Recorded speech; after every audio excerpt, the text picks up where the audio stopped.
एक सुंदर कागज की दुनिया में अरस्तु नाम का बारहसिंगा और टुक टुक नाम का एक कठफोड़वा रहते थे। पक्षी के बच्चे का जन्मदिन।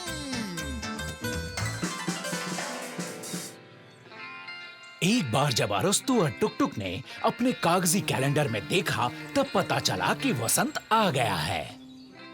देखो आरी, वसंत। अरे हाँ हाँ वसंत, क्योंकि वसंत में ही पहले कागजी फूल खिलते हैं। दूर कागजी देश के पक्षी घर वापस आते हैं। हाँ आरी, वसंत साल का सबसे कागजी समय है। और टुक टुक, वसंत में पक्षियों के बच्चे पैदा होते हैं। इसका मतलब जल्दी मैना के बच्चे हम देखेंगे। हाँ बेशक टुक टुक, क्योंकि नीला है पक्षी, हमें अवश्य उसके नन्हे बच्चों को जन्मदिन की शुभकामनाएं देनी चाहिए। अरस्तु और टुक टुक बहुत ही भले थे और कभी भी उपहार के बिना अतिथि बनकर नहीं जाते थे। तुम क्या सोचते हो आरी, नीलकंठ नीला के बच्चे पैदा हो गए? मैं नहीं जानता, हो सकता है कि पैदा हो गए हो या शायद अभी नहीं। ये अच्छा नहीं आरी, ऐसी चीजों के बारे में सही पता होना चाहिए। मैं तुमसे बिल्कुल सहमत हूँ टुक टुक, ये जरूरी है क्योंकि जन्मदिन पर सही समय पर पहुँचना चाहिए। मैं मैना के यहाँ उड़कर जाता हूँ और खुद देखता हूँ। हाँ कागजी सोच। तो इस प्रकार से टुक टुक नीलकंठ नीला के यहाँ उड़कर चला गया और अरस्तु उसकी वापसी की राह देखता है।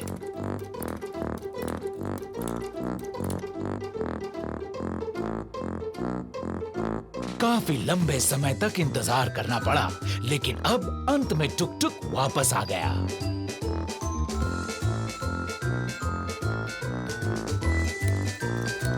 वापसी पर स्वागत है टुक टुक। मैना का क्या हाल है? क्या उसके बच्चे हो गए? नमस्ते आरी। नीलकंठ नीला अपने अंडों को से रही है और प्रतीक्षा कर रही है कि कब उनमें से बच्चे निकलेंगे, पर बच्चे अभी नहीं निकले हैं। तो तुम ये कहना चाहते हो कि वो तब नहीं थे जब तुम मैना के यहाँ थे, पर उसके बाद से बहुत सारा समय बीत चुका है। तुम क्या सोचते हो टुक टुक, अब तक बच्चे निकल आए होंगे? मैं सोचता हूँ हो सकते हैं, मैं पता करता हूँ। और टुक टुक फिर से मैना के यहाँ उड़कर जाता है।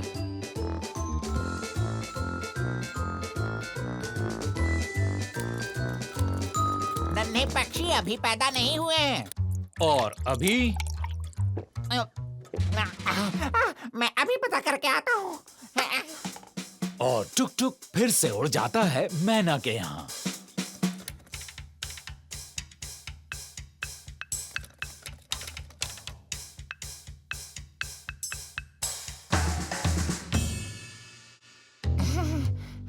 अरे बच्चे अभी पैदा नहीं हुए। मैं थोड़ी देर आराम करता हूँ और फिर से नीलकंठ नीला के यहाँ उड़कर जाता हूँ। बाद में फिर से तुम्हारे पास उड़कर आऊंगा और बाद में फिर से मैना के पास, बाद में तुम्हारे पास, और ऐसे ही उड़ता रहूंगा जब तक मेरे कागजी पंख टूट नहीं जाते हैं। तुम अपने पंखों का ध्यान रखो टुक टुक, मैं तुम्हारी मदद करूंगा। तुम मेरी मदद कैसे करोगे? अरे क्या कागज के बारहसिंघा उड़ना जानते हैं? कागज के बारहसिंगा उड़ तो नहीं सकते, पर वो कागजी सोच सकते हैं। हाँ, तो फिर क्या सोचा है कागजी बारहसिंघा ने? कुछ तो कागजी सोचा है बारहसिंगा ने। सचमुच का कागजी टेलीफोन। कागजी दोस्त। 2 कागज के गिलास ले लें और उनके तलों को धागे से जोड़ें। अब गिलासों को एक दूसरे से इतना दूर करें कि धागे में खिंचाव आ जाए। अब अगर एक गिलास में बोलो तो खींची हुई धागे में से आवाज दूसरे गिलास में पहुंच जाएगी, जैसे असली टेलीफोन में होता है। हुर्रे! क्या बात है, कागजी फोन बन गया। और जैसे ही मैना के बच्चे अंडों से निकल आते हैं, टुक टुक तुरंत ही इस बारे में टेलीफोन पर अरस्तु को बता देता है। दोस्तों ने फौरन ही बच्चों को जन्मदिन की बधाई दी और उन्हें उपहार दिए। मैना बहुत खुश हुई। तो दोस्तों, ऐसे खत्म हुई ये कहानी।